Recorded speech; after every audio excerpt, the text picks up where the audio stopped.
Killzone has always followed a somewhat tumultuous path. The PlayStation 2 original aimed high but under-delivered, and while the sequel was set to both herald an heir to the PlayStation 3's greatness, there are those that would contest those claims. Now, Shadowfall is here to debut alongside the PlayStation 4. Is this latest Killzone scion, saint, sinner, or system seller?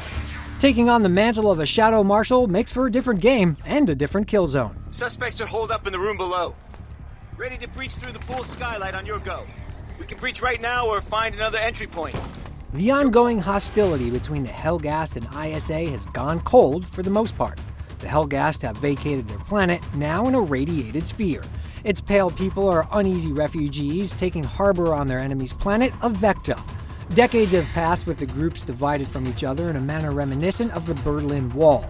The threat of all-out aggression lingers in the periphery as your own covert operations take you behind enemy lines to derelict space stations, deep cover, and to the epicenter of a terrorist attack.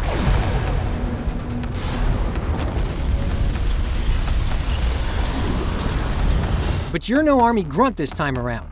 While you won't always be fighting alone, there's a pronounced lone wolf vibe. A glacial intro peels away to leave you only with a knife in your hand and a CEO yammering in your ear. Soon, the story sparks and the game opens up, throwing you your standard gun with an alternate fire mode that allows you to charge a powerful shot for mid-range sniping or shotgun annihilation. Enemy guns and grenades round out a standard arsenal.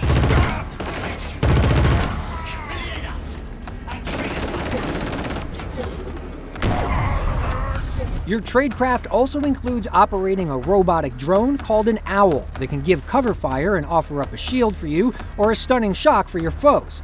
All of the Owl's abilities are accessed by a quick swipe of the touchpad, including a zip line that allows you to rush down to lower ground to close in on your objectives. But wait, the Owl can actually do even more. The little droid can hack mainframes and alarms while you hold off foes, and even revive you after you've fallen with a shot of adrenaline.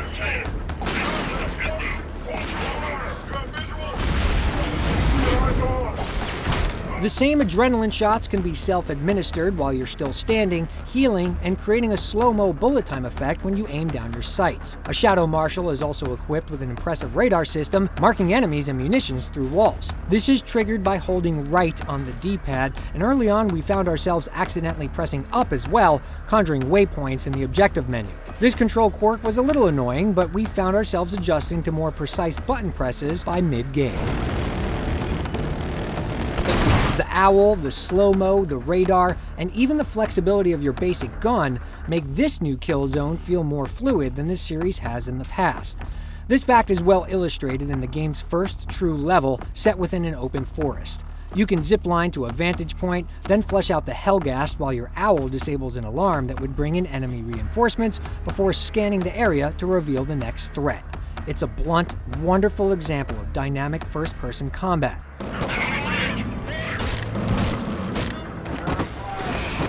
There are limits to your freedom, however, so forget about wading into the shallow water and don't bother questioning why you can't zipline in particular spots.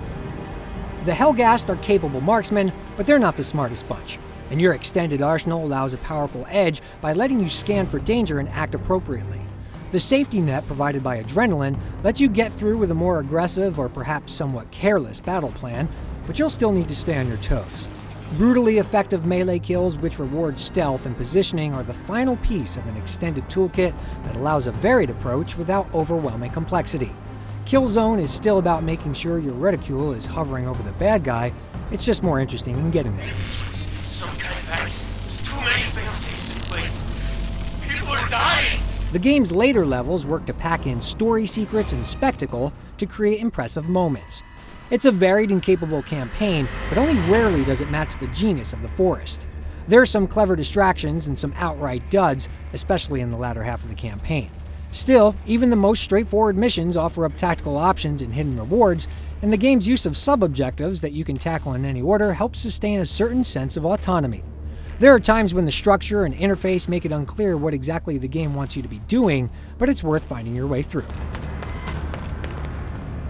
We've already mentioned the flickable Owl selection and the questionable D-pad, but the DualShock 4 has more mutations to flaunt. The controller light broadcasts your health status if you care to look down, and the built-in speaker broadcasts audio diaries.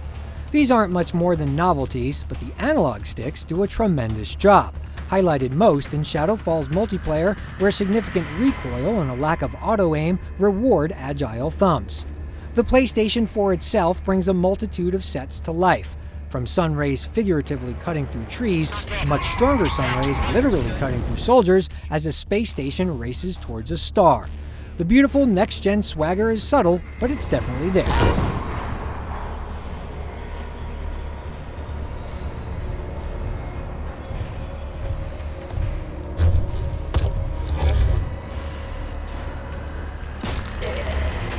Killzone's multiplayer feels as if it's been broken down and built up again into a sleeker beast.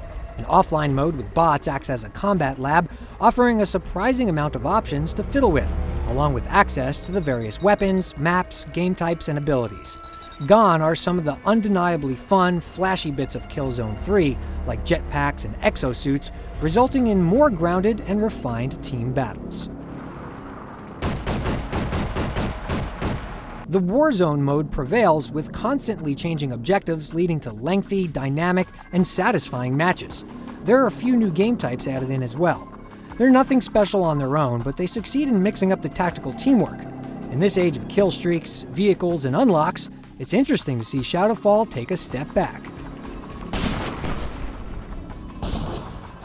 All the weapons, the 3 classes, and their abilities are unlocked from the beginning. And while kills and acts of valor will get you on the scoreboard, those aren't experience points you're earning. The few unlocks are accessed by completing various challenges, powering up your abilities, and unlocking gun attachments. These bonuses aren't inconsequential, but your success on the battlefield won't depend on them either.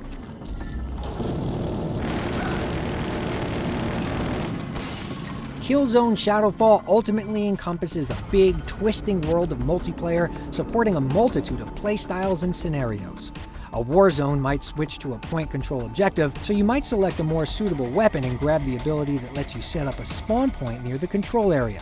The initial versatility is staggering, but barring a few quizzical ability icons, it's not too hard to find your footing. What may be slightly overwhelming is the broad swath of options you have for making your own game types. The restrictions make the map, and the best are promised to be promoted through the game's social channels. A terse, one-life, sniper versus sniper deathmatch might make you see a particular map or skill in a whole new light. On the downside, it can take a while to learn to differentiate friend from foe, even with wall-penetrating radar. Fortunately, friendly fire is off by default. The other sore point was death animations. You'll come to expect fallen soldiers to be revived, so it's easy to waste an extra clip on a falling fool or would-be, should-be corpse.